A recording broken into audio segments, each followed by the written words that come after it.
It's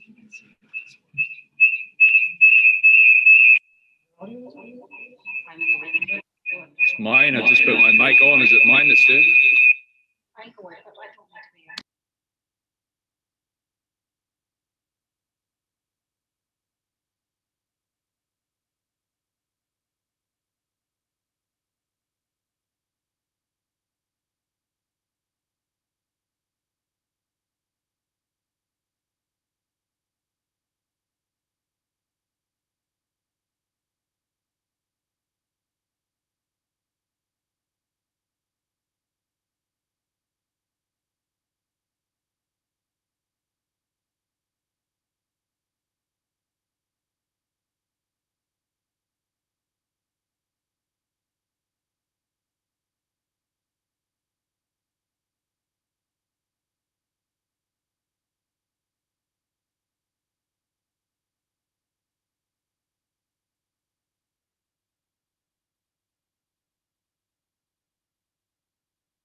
Good afternoon, everyone, and welcome to all of those watching this live stream policing board meeting to receive and question the Chief Constable on his monthly report. Our board members, the Chief Constable and his team are all joining us through Zoom.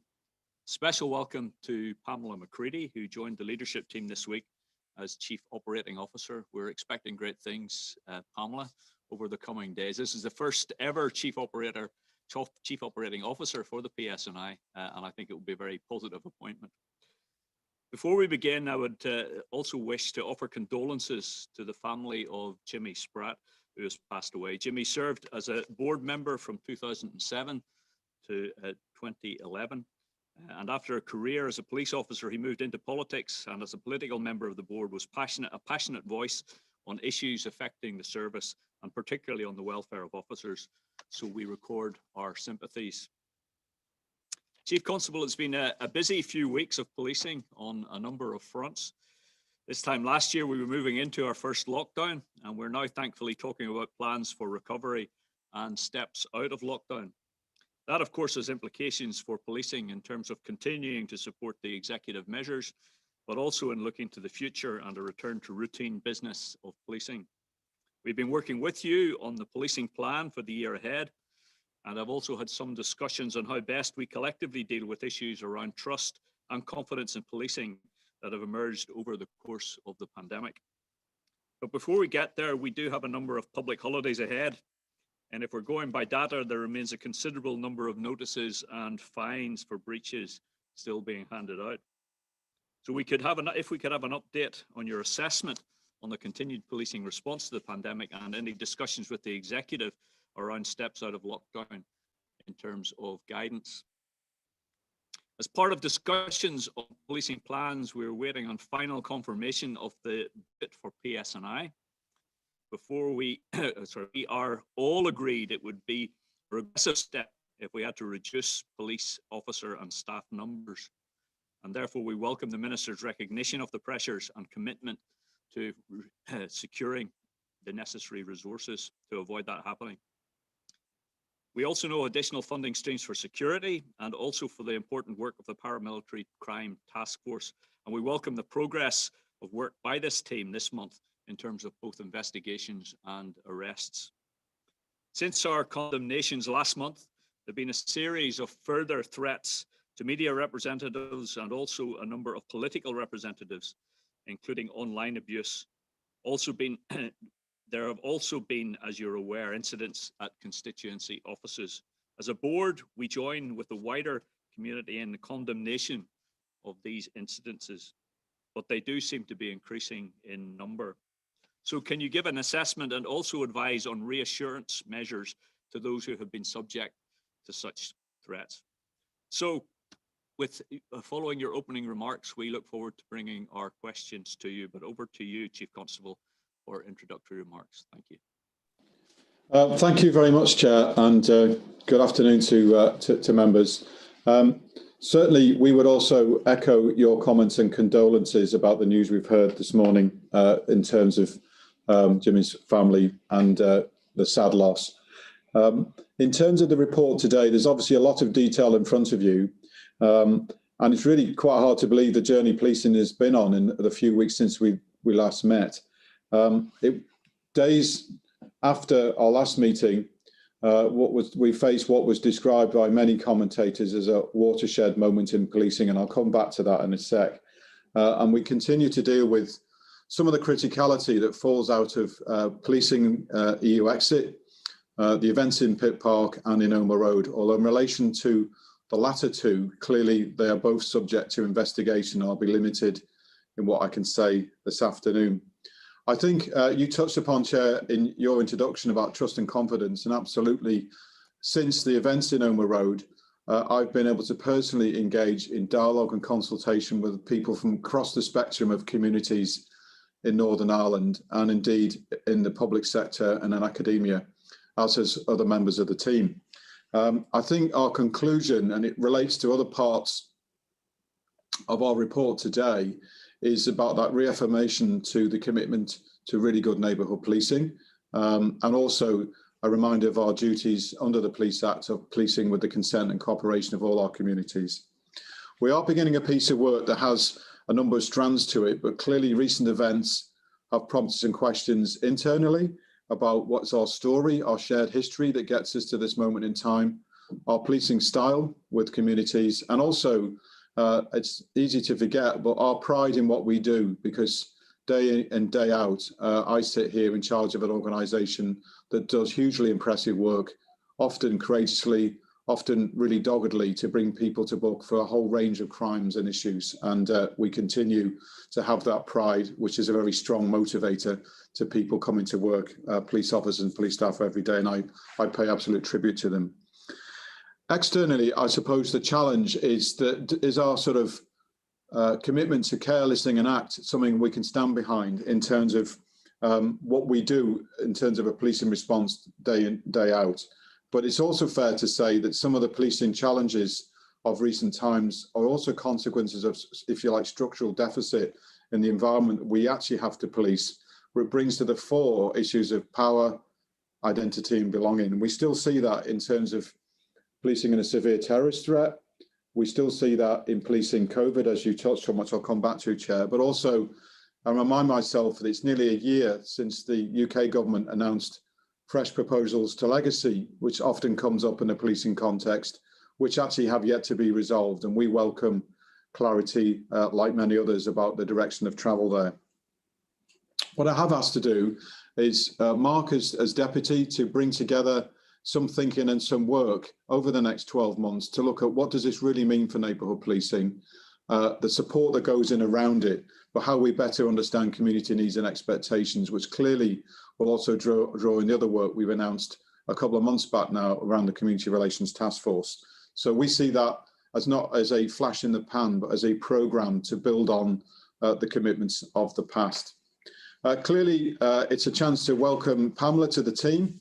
She's now on day 4, and itself an historic appointment, the first time we have ever had a Chief Operating Officer in the 20 years of our organisation, which will bring a different approach to organisational maturity, business acumen, and how we deal with some of the real financial pressures that we'll come on to in a moment.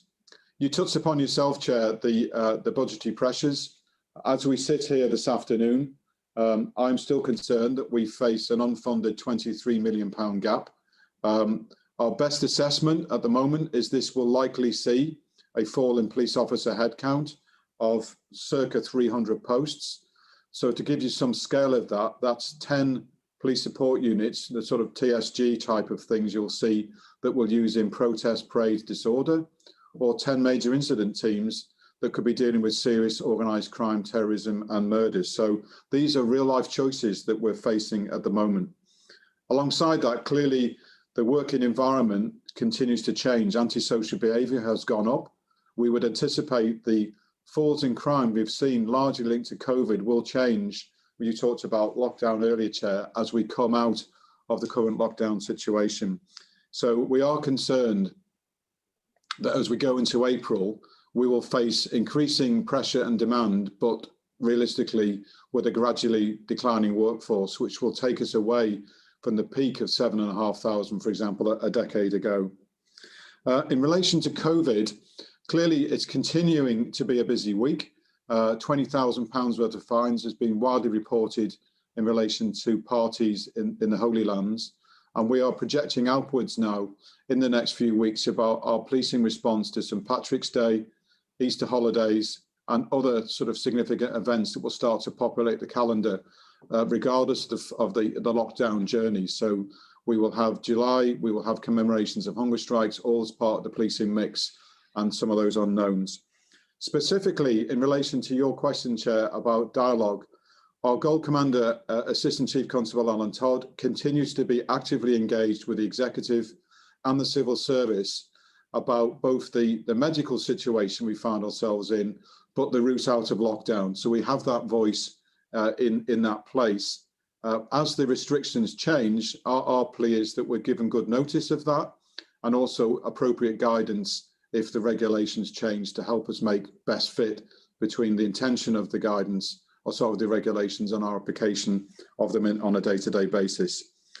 Clearly, the other issue that is linked to this at the moment is the situation around EU exit. Announcements this morning about withdrawal from the Good Friday Agreement by the Loyalist Communities Council. I think we would see that it's bound to be an issue of interest going forwards. Our initial assessment, this is a political move. We don't see the prospect of return to protest or violence. We, as you would say, prudently looking at an assessment of what that means in terms of a policing response, or indeed any need to change our posture over the weeks ahead. I think it's also relevant, though, that in that protocol space, we've now had 200 incidents since January in relation to either criminal damage, graffiti, or indeed the erection of posters and banners across the country that signal lack of support for the protocols. We're keeping a weather eye on that. In terms to other issues you touched on, Chair, Operation Pivot, which was our response to Pitt Park, has now seen 15 arrests.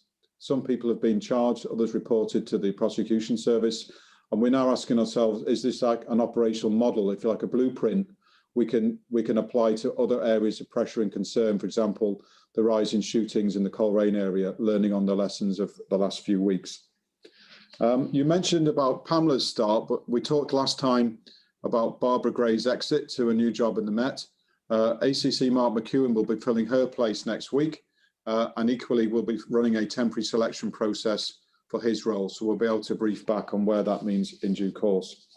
Finally, the other thing I'd just like to quickly mention before I take questions, you touched on the journalist situation.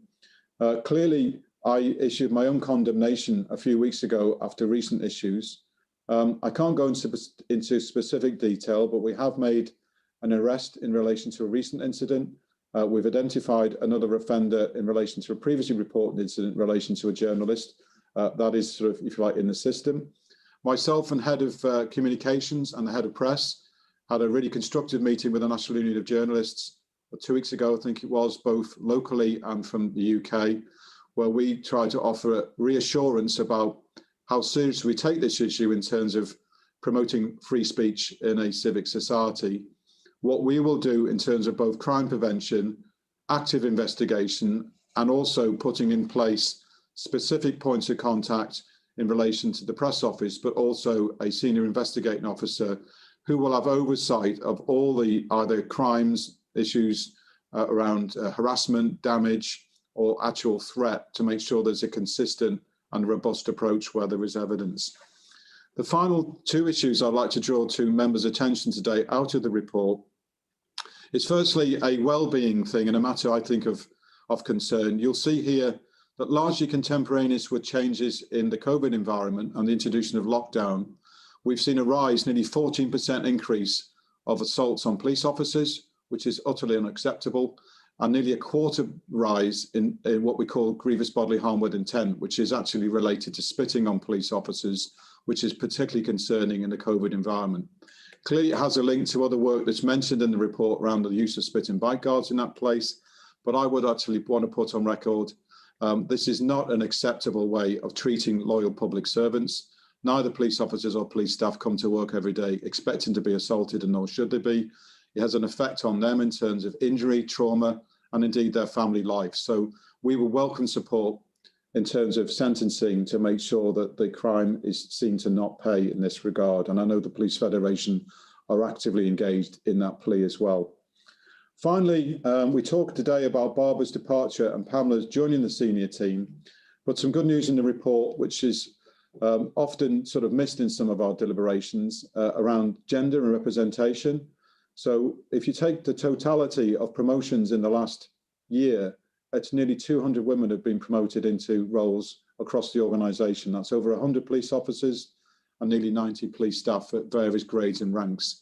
So whilst we want to see someone eventually fill Barbara's shoes, literally, that I think there's some encouragement that some of the investments of the past have started to bear fruit in terms of building a more inclusive and representative workforce. So I'll press pause there, Chair, and wait to take any questions this afternoon. Chief Constable, and once again, we join you as a board in condemning the attacks, the increase in attacks on officers, and in outlining our support for their great work that they do in the face of much adversity. Going to go on to the issue of the budget first and the £23 million back hole that sits within that, and asked two people to come in on it. Firstly, Mervyn Storey and then Michael Atkinson. So Mervyn first. Thank you, Chair, and can I also, on behalf of our colleagues on the board, expend to Jimmy Spratt's wife and family our deepest sympathy. Jimmy was a long time friend and colleague, and he certainly will be missed. And also in relation to the fact that he previously, as over 30 years service in the RUC, he was also in the Close Protection Unit, which looked after, in one occasion, or a number of times, he looked after the Chief Constable, previous Chief Constable. So we extend to his family our sympathy at this time. Chief Constable, you've set out in your report very clearly that the aggregate reduction in the policing budget over the last 10 years amounts to 200 million or 20% reduction in monetary terms. And the Justice Minister has said that a drop in police numbers will have an impact on policing. And if the £23 million gap is not bridged, then it will result, and according to what you've given us in your report, in something like 300 less officers. And if we can't secure that additional 23 million, then it is most likely that the 40 million that's needed in regards to increasing the headcount to 7,500 officers won't also be achieved. How serious a challenge will that be in terms of maintaining the levels of police officers to be able to do their day and daily job in keeping us safe, Northern Ireland safe, and meeting all the demands of our communities? Thanks, Mervyn. Obviously, a lot sits underneath this question. Firstly, it's nearly a decade since we were anywhere near 7,500 police officers. And it's interesting, and she may want to come in at some point today, that Pamela, I think, was heavily involved in the previous audit report about how we went about change, where there were some criticisms a few years ago about how we had to previously cut costs, which is relevant for the here and now, but also reminding us that we were singularly the worst off in terms of any UK police service for the proportionate amount of cuts that we'd faced at that point. That's before we get to today's stark news, frankly, when you have to balance that against the picture, for example, in England and Wales, where there's still the commitment to grow police officer headcount by 20,000 people, and obviously a lot of active support for that. Clearly, in relation to your question, Mervyn, the New Deal, New Approach commitment is way, way off. Our assessment would be actually, if nothing changes, rather than growing to 7,500 police officers, we will be probably around about 6,700 by the end of this financial year, which will start in April. So, in other words, an 800 police officer gap, which is enormous. My job with the senior team is to flex our resource to deliver the policing plan and also to meet the challenges that we all face. So that it's not that policing will stop. We will still answer the phone. We will still respond to emergencies. We've got that absolute commitment to maintain the footprint of neighbourhood policing, which has been well rehearsed. But the real life choice we face is that at some point, there'll be less detectives or less people policing the roads or less people available to respond to protests and disorder. And that both as a board, as politicians, and also as the public, service will look and feel differently. We cannot carry on with the same level of service with 300 less people. It's just inevitable that something will have to change. We can ameliorate it by investment in technology. We can ameliorate it by changes to policy about how we investigate crime and calls, but how the public would see that service in a year's time, despite our best efforts, will inevitably be somewhat different with that level of gap. Thank you, Chair. Thank you very much, Chief Constable. Michael Atkinson, again, a further question around the budgetary pressures. Michael. Okay, thank you, Chair and Chief Constable. Hope you can hear me this afternoon.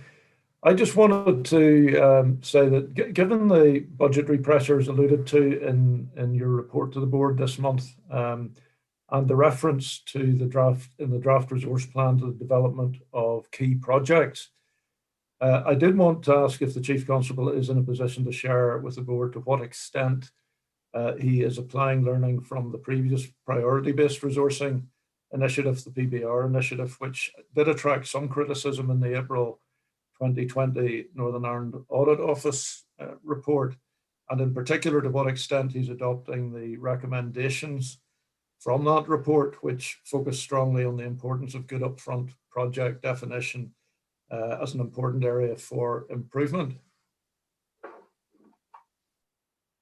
Thanks, Michael. I suppose there's a few things to say there. Firstly, as an approach to managing budgets, I've personally used the priority-based budgeting response, I think in three roles I've had previously, and seen that actually properly applied is a good way of managing some of the difficult choices we have to make about where we invest money. We have to remember we've still got over £750 million of public money to use wisely. In terms of lessons learned, I'll probably be opportune to bring Pamela in a minute, Chair, because one of the lessons learned is actually her recruitment, where we want to bring more organisational acumen into policing, and certainly her experience, both as the author of the report and now the person charged with resolving it, will be interesting. It's really pleasing to see her start this week. In fairness, working before Pamela's appointment with the senior team, particularly Mark and I have worked this year to see how we build our change capacity, which was actually cut quite significantly in previous times. It was just a choice that other people have had to face when budget pressures were tight. So in the last year, we've had to rebuild our programme management, our project management, the bureaucracy of managing change. I won't go into all the detail here, as well as recruit people. So we are determined that when we press forward, we have better insight about where work lies, who does what work, how work's allocated in the future, how we exploit technology. But while we make investment, we can show the benefits. And we want to then dovetail that with Pamela's experience and expertise. But whilst I've said quite a bit, I don't know, Chair, whether it's worth bringing Pamela in just to give some of her early thoughts. Yeah, excellent idea. As a board, as you know, we support, and indeed we're the put together the recruitment process that selected Pamela, and are currently actively involved in recruiting 3 other senior posts to help deliver on that organisational front, which I think is crucial and will provide a big difference. So yes, Pamela, if you'd like to say a few words, please do. As the Chief Constable has referred to, it's interesting being involved in writing a report and then walking across the table to assist in the implementation of it. I've had the privilege already this week in being part of the Service Transformation Board within PSNI, and give you good reassurance around the project management and evidence of what I've seen already underway. For me, the focus on the modernisation and reform going forward touches back onto Mervyn Storey's question as well. which is assuring ourselves on the optimal service operating model that we have right across all the work that we do. And for me, that has to be firm, and that we affirm those numbers that we require both for police staff and police officers indeed.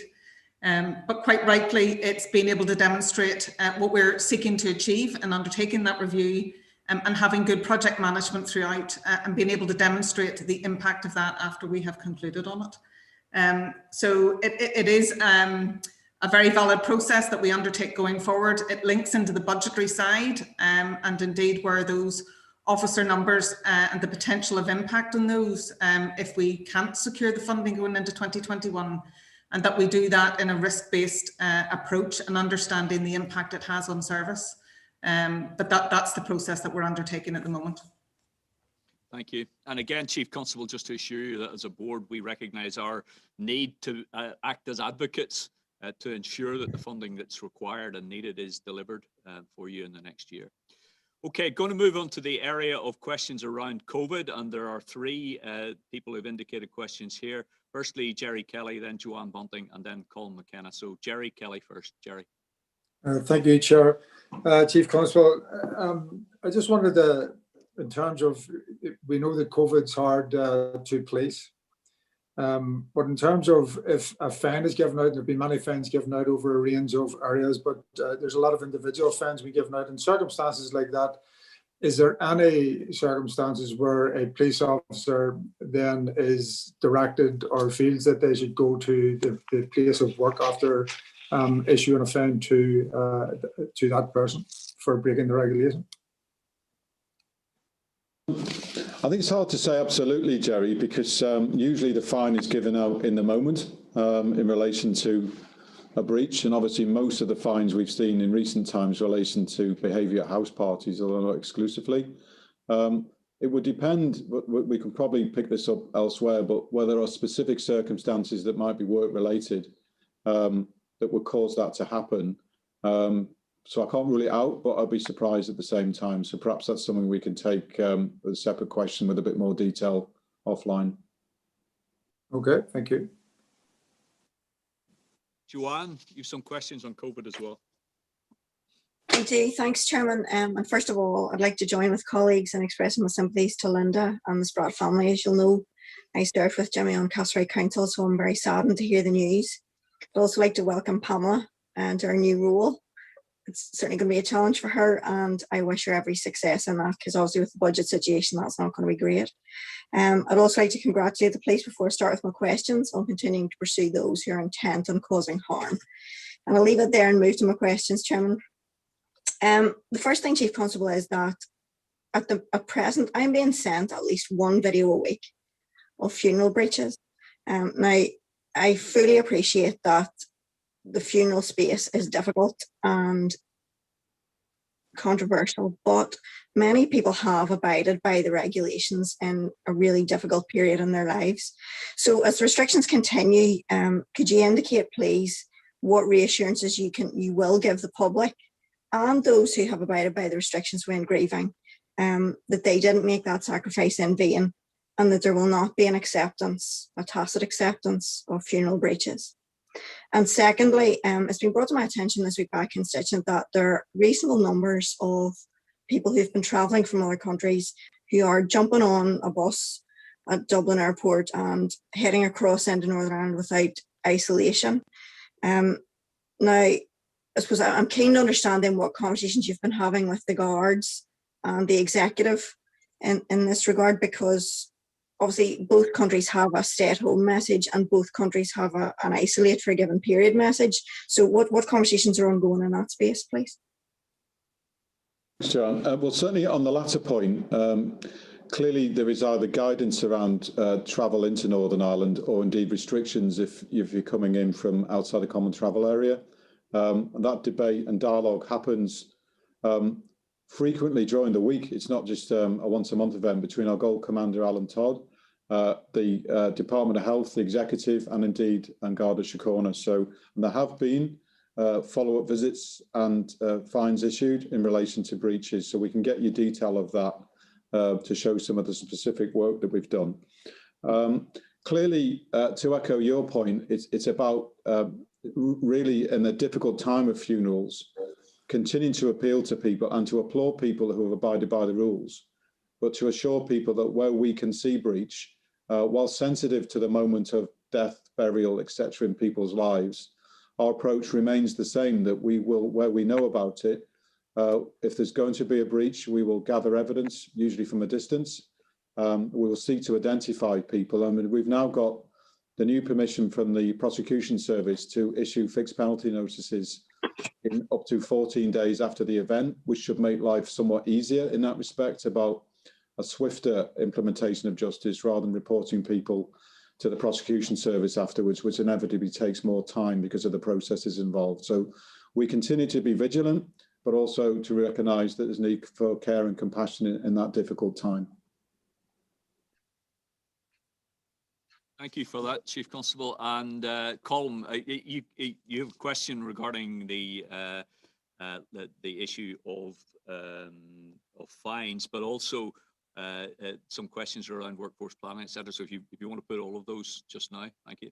Okay, well, I thank you very much, Chair. I was actually going to split them out and see if you would allow me to do the second one, but since you've already done that, I'll go ahead. Can I first of all welcome Pamela as Chairman of the Audit and Risk Committee? Delighted to you coming on board and look forward to working with you as we improve our governance journey together. I think, Chief Constable, my first question is really around COVID, and you did reference yourself, and there have been media reports of the fines within the Holy Lands area. St. Patrick's Day is just 2 weeks away now, and traditionally quite a busy day in that area. And for me, this is more than a policing issue. This is a community safety issue. So I'm just interested in what discussions you've been having with other partners in government, other agencies around engaging with how we best manage this situation from a societal and community aspect, because as I said, it is a broader issue than policing. My second question then is really in relation to the workforce planning, and you touched again in your report a little bit on this in terms of improving the balance around gender and community background in the more senior ranks.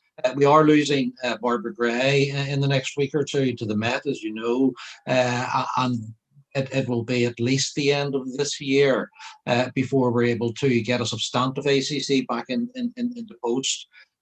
So I just wonder, is there something we should be doing and could be doing in relation to better workforce planning and maybe some sort of fast tracking that actually gets people up the curve a little bit more quickly, almost creating a pool for those more senior positions?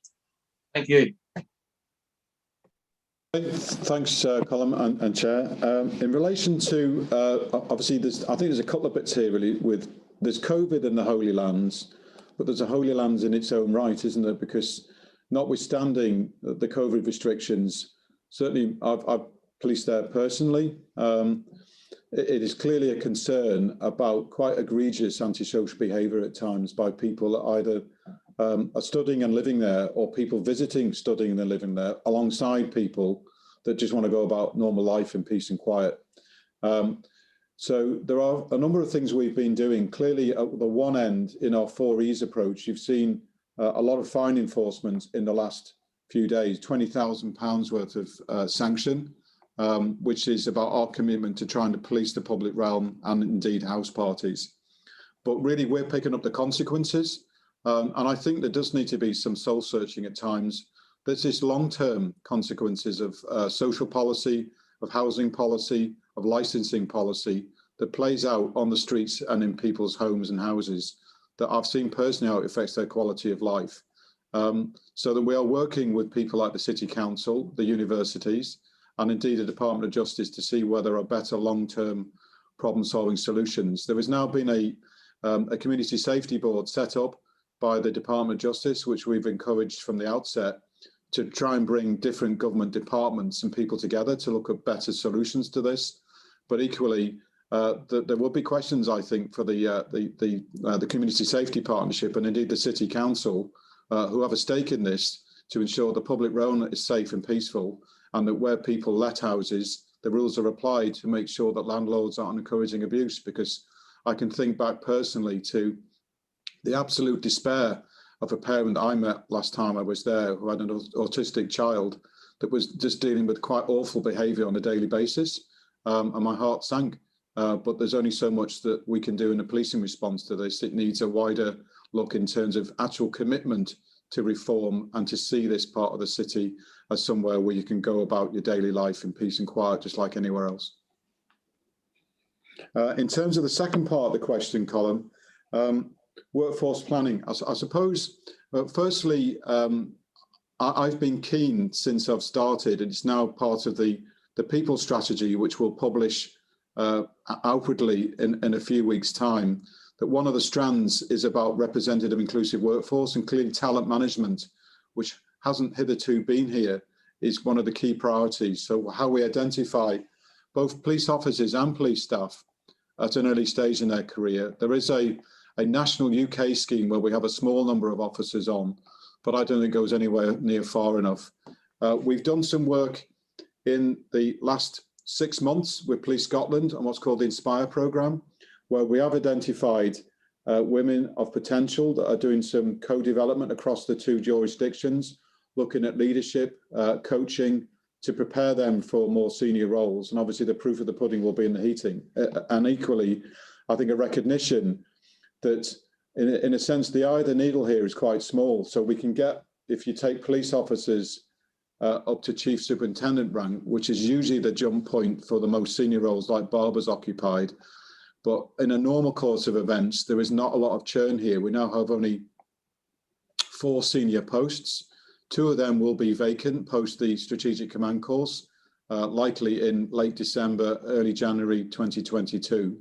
And we want to work closely with yourselves to see how we make both the general package as attractive as we can to applicants from elsewhere, as well as develop our own talent within this organisation so we can see truly diverse leadership as well as truly diverse workforce. So it's something that will take time, but that both Mark, Pamela and I and the broader team are really committed to.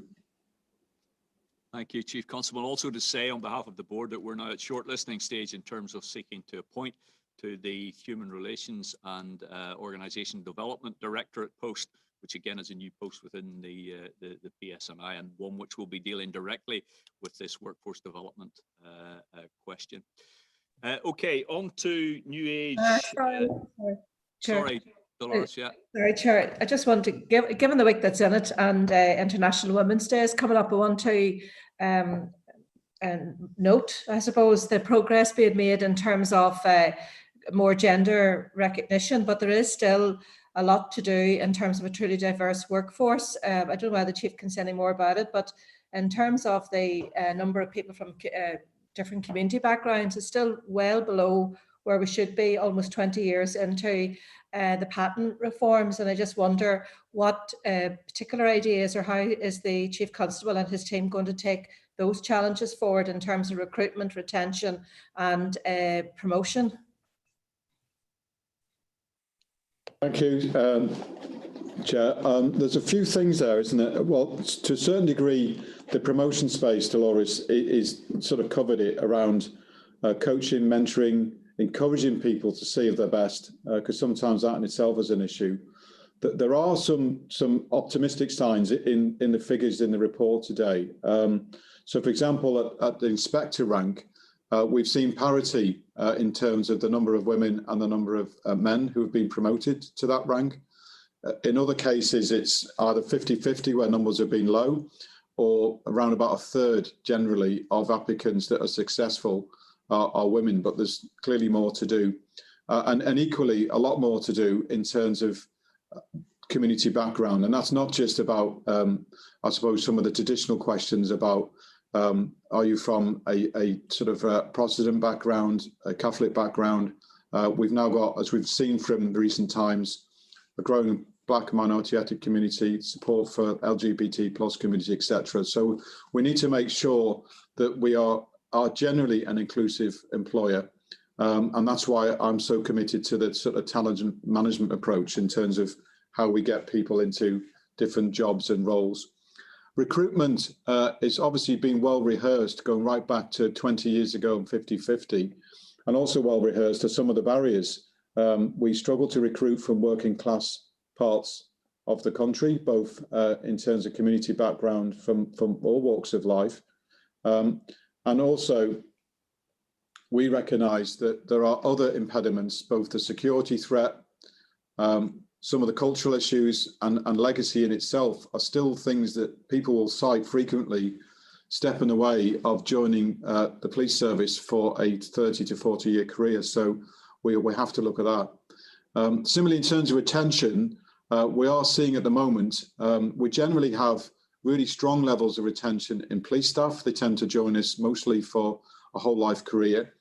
The police situation sometimes is different because of varying pension arrangements, but we're also seeing a slowdown of people leaving at the moment because of the more flat environment for employment in the COVID situation that we're seeing. And these all are linked, Dolores, to the other issue is the budgetary situation. Because if we've got to turn down the recruitment tap, inevitably what we do now will have a consequence in a decade's time.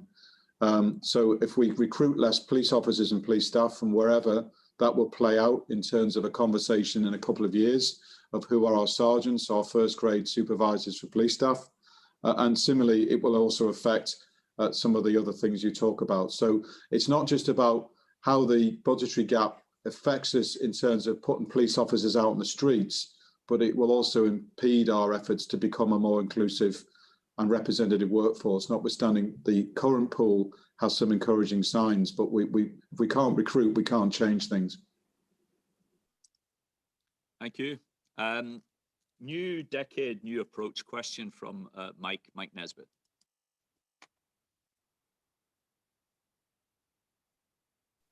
Sorry, Chair. Thank you very much. Could I also, on behalf of the party, express my shock at Jimmy Spratt's passing and pass on condolences to Lyndon and family. And also, of course, welcome Pamela as Chief Operating Officer.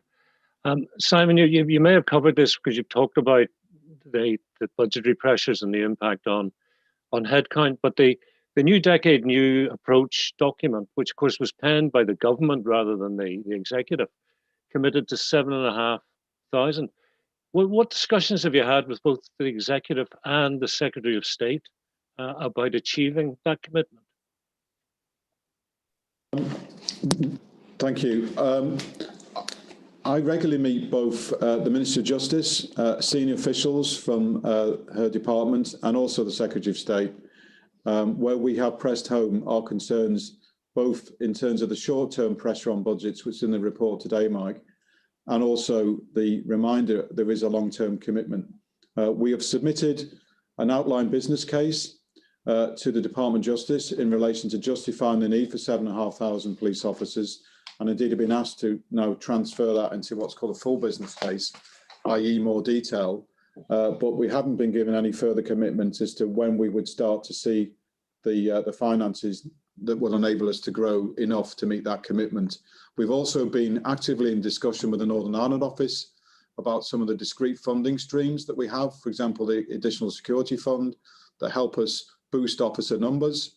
That, a bit like our main grant budget this year, is seen as flat cash. It's one of the ways that we get from a base number of 6,200 to where we are at the moment.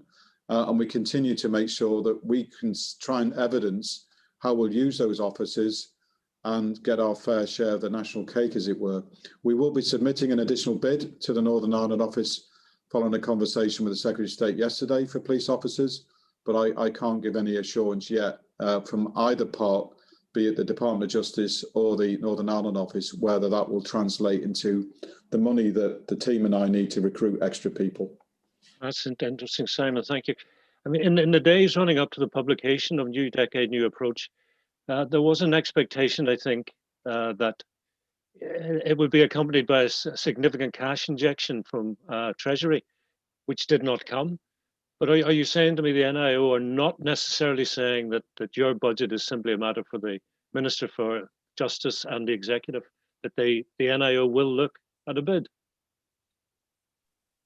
I'm not sure a bid for the 7,500, but a bid to manage some of the current pressures, particularly where we'd see a link between policing our EU exit and the protocol, and actually making sure we've got police officers available in some of those communities that clearly at the moment are most affected by that protocol. So as you know, Mike, we have numerous discrete funding streams that make up our total budget. We've argued elsewhere for more latitude to carry over money from those funding streams each year to create reserves to enable us to sort of deal with some of the ebbs and flows of people, or indeed to actually subsume them all into one stream so that there's less bureaucracy of having to effectively repeat the bid for the same stuff. So we just continue to operate within the financial environment and the rules of the moment. But clearly, anybody that wants to listen to us and provide extra funding, we're welcome to provide the evidence of why we need it. Okay, thank you for that, Chief Constable, and thank you again for agreeing to meet the all-party group in Press Freedom tomorrow to discuss threats to journalists. Thank you. Thanks, Mike. Next question on licensing and registration of clubs amendment bill, and this is from Edgar Jardine.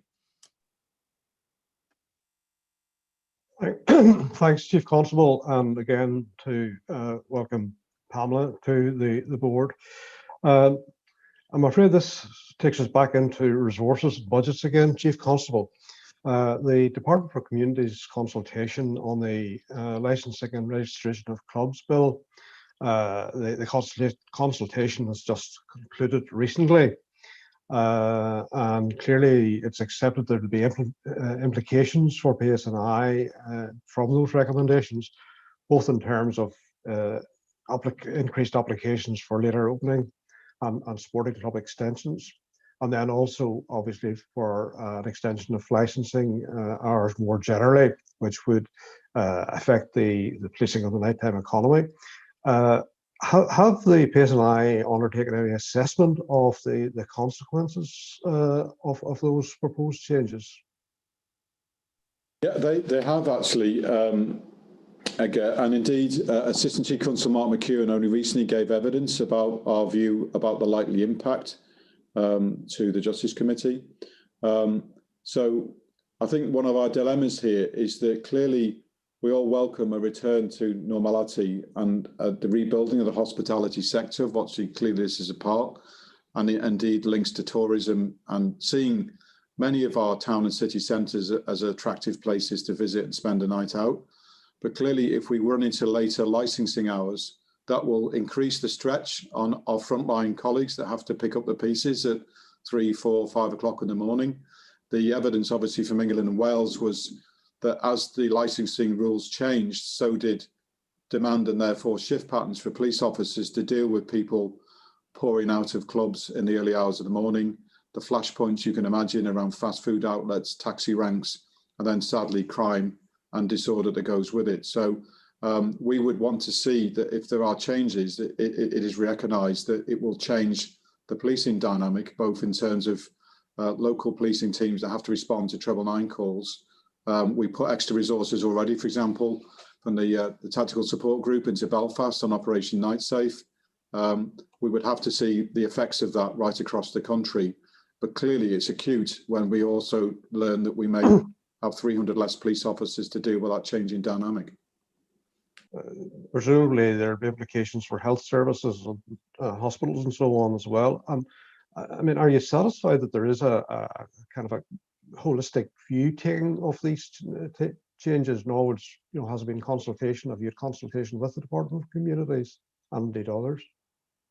There has been a chance for consultation, yes. Our Community Safety Department has in fairness been actively involved in that. But it is effectively, if you describe it as a whole system change, because quite rightly you will say there will be a consequence for policing and a consequence for A&E, frankly, but balanced against the need to rebuild the economy and invest in tourism, etc. So we want to support that, but we also want to do it with our eyes open if there's additional pressures and demand placed on policing. Thanks, Chair. Thanks, Chief Constable.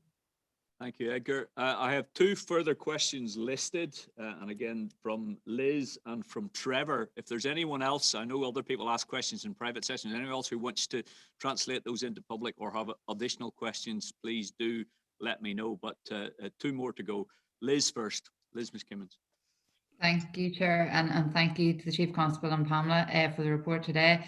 I just wanted to ask about the consultation you launched this week on the use of spit and bite hoods.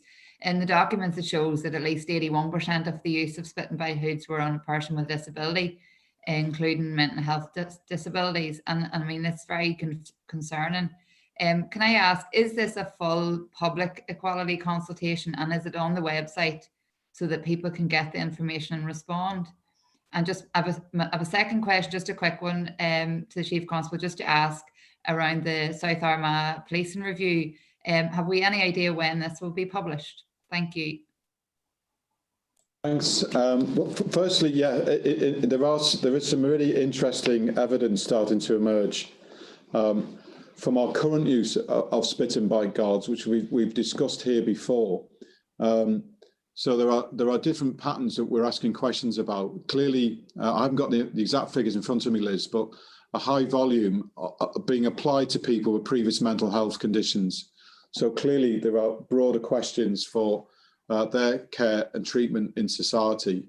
And we're also looking for patterns now of use as the numbers go up. I think the last time I looked at this, last week, there have been 99 applications in terms of using this piece of equipment.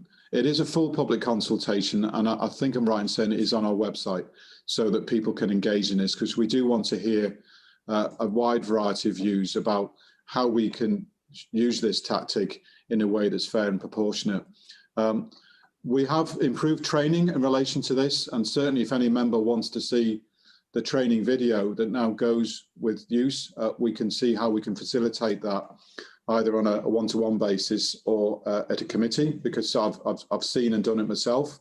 It does continue to emphasise points of risk, either, for example, use against people under 18 years of age, or indeed people with vulnerabilities, learning difficulties, or in fact suffering from COVID and breathing issues. So we are trying really hard to get the balance right between protecting the workforce, who you'll see from the figures should not be spat at and should not be subjected to the trauma of I going to get COVID or indeed any other form of virus because of this behaviour, where people have weaponised spitting in recent times, as well as giving the assurances to the public and other interested parties that use of force is applied in a way that reflects our code of ethics and the actual intent that we're trying to manage here. So that's something we can keep the dialogue going with yourself through committee. In terms of the South Armagh review, it has been sort of highlighted in a number of places. Phil Knox and his team have finished the review. We have yet to fully see the outworkings in terms of governance at our Strategic Management Board. So it wouldn't be fair to just bring it here till we've had a chance with senior colleagues to look at the content in its fullest sense and the recommendations. We'll be considering a report this month and then working with the Chief Executive and the relevant committee chairs to see how we bring it to committee and then to the full board once we've dealt with it in that space. So we can bring an update to committee this month. The full report, I would imagine, is April, May-ish, once we've satisfied ourselves it's answered all the questions we set in the first place. And clearly, I appreciate from across the piece, there's a lot of public interest in this. Thank you. Thanks, Chair. Thank you, Liz. Trevor. Thank you, Chair. And Chief Constable, following on maybe from Liz's point, and probably in relation to your own report earlier, you talked about a rise or an increase in the despicable assaults against your officers. Can you see any particular reason for it in this space, or is this just a pattern that is going across the rest of the UK? Particularly in the COVID environment, rises, I think, right across the UK, Trevor. And certainly the issue I touched on in my answer to Liz about people weaponising spitting, frankly, is not a phenomenon that's just seen here. And I know it was also a concern with conversations I've had with the Commissioner of the Garda Síochánare. So that was one of the reasons in the first place why we wanted to see about the introduction of spit and bite guards in a COVID environment. But clearly, the rise is worrying. We have some checks and balances to protect officers. Obviously, they're all trained in personal safety techniques. We see increasing use of body-worn video as both a deterrent and evidence capture. And we need to make sure that we present the best evidence we can to the prosecution service so they can back our officers and staff in bringing the offenders to before courts for for the judiciary to see if they've crossed the line, what the appropriate punishment is, because it should not be an expectation of anybody you come to work to get assaulted for protecting the public. I agree with your comments. You may not want to comment what I'm going to say now, Chief Constable, but I fear that some people use excuses for under 18 and people with learning disabilities that they should be treated differently. If they're committing a crime, they're equal to anyone else who hasn't committed a crime. And I think first and foremost, anyone who responds to this consultation should put themselves in the position of the police officer who is dealing with very difficult positions, and they should bear that in mind whenever they're filling in the consultation, and not just go for the soft approach that let's continue to target the police, because I think we'll see a larger increase on attacks against police officers if we don't get a grasp of this fairly soon. Yeah, well, clearly it's an important issue in terms of workforce morale and well-being. It does have a negative effect, not just in terms of the effects on the individual and their family, but clearly, again, when we're maybe seeing officer numbers fall every time somebody's off sick because they've been assaulted, it leaves extra pressure for their colleagues. I think the general point I'd encourage people to think about is both in terms of their reflections and both our application of force. We have to make sure at all times it's legal, it's justified, and it's proportionate to what we see in front of us. And that informs our tactics in dealing with people that are violent or threatening to spit upon us. Okay, thank you for that. I've been notified of 3 further questions. John, Dolores and Gerry. So in the few minutes left, if we could cover those. John first. John Blair. Chair, thank you. Before I ask the question, can I just add my expression of sadness and condolences on hearing the death of Jimmy Spratt. I didn't know Jimmy personally, but I can inform colleagues that conversations I've seen today between my own party colleagues show that he's a man held in very high esteem. So can I, on behalf of the Alliance Party, extend to his colleagues in the DUP and his former colleagues in policing my sincere sympathy, and also add to that, Chair, my welcome to Pamela also. The question I want to ask, Chair, I've already submitted in some detail in writing, but in light of Edgar's question previously, I think it's worth raising here. We know that the police, as far as I understand it, have responsibility for the licensing order and the registration of clubs order.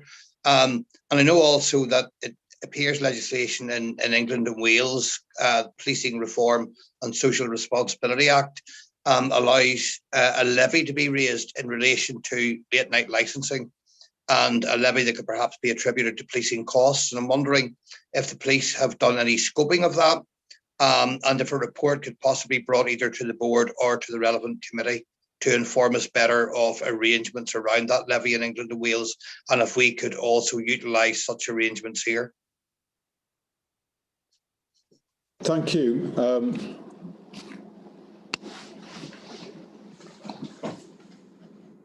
It's just a quick technical issue. I think we've solved it. Sorry.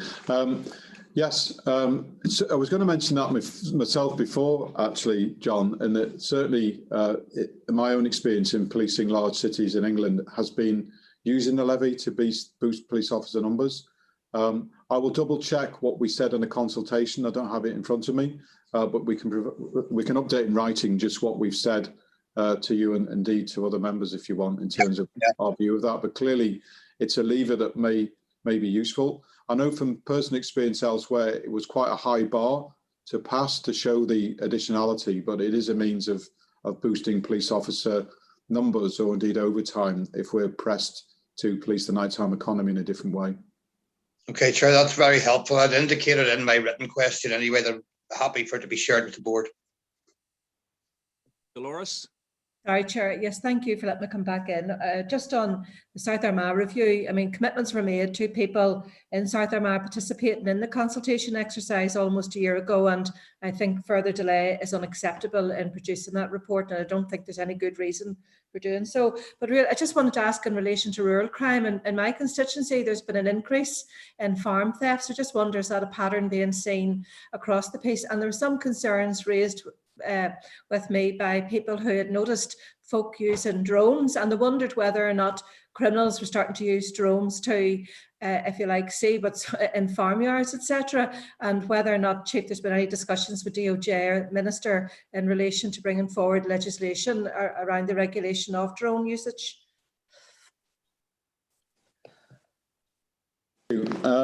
So again, we can provide a more fulsome written answer, but there are regulations in relation to drone usage, as far as I'm aware, particularly, for example, flying near airports and stuff like that, but we can get specific detail.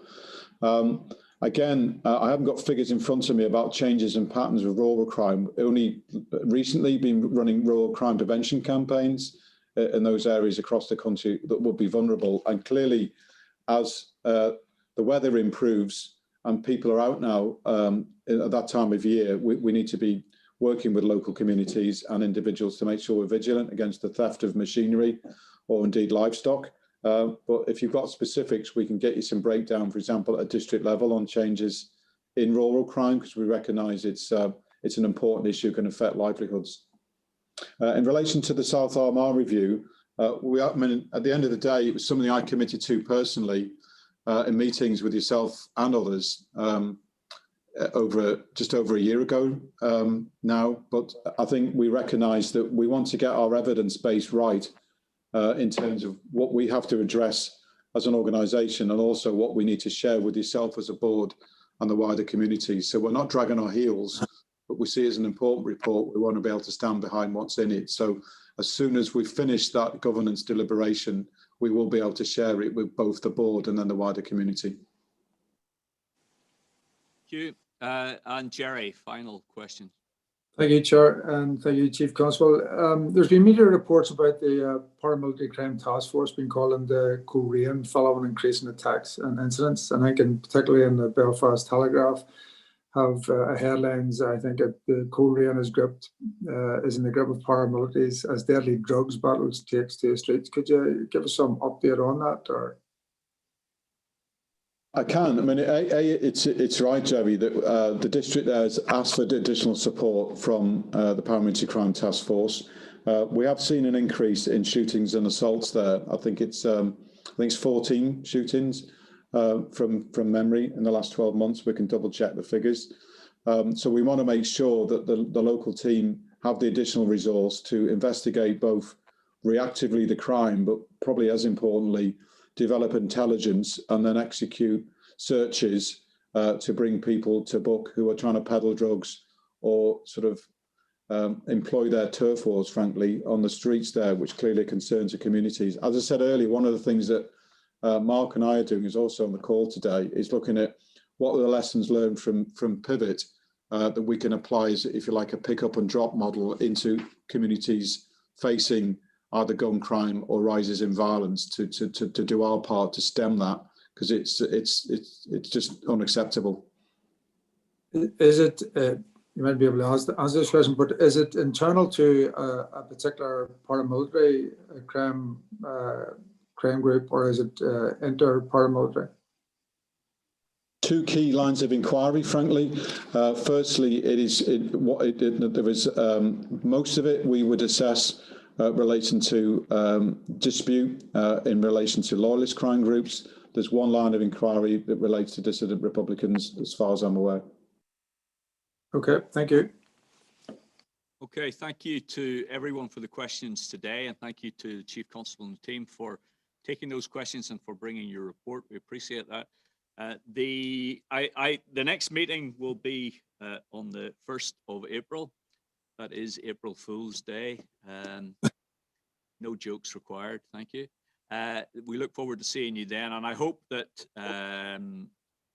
Pamela is still as popular then as she has been today with all of the welcoming words. But I'm sure the honeymoon period will last at least up to the month. Anyway, thank you all for joining us, and to those who joined us online, look forward to seeing you again next month. Thank you. Bye.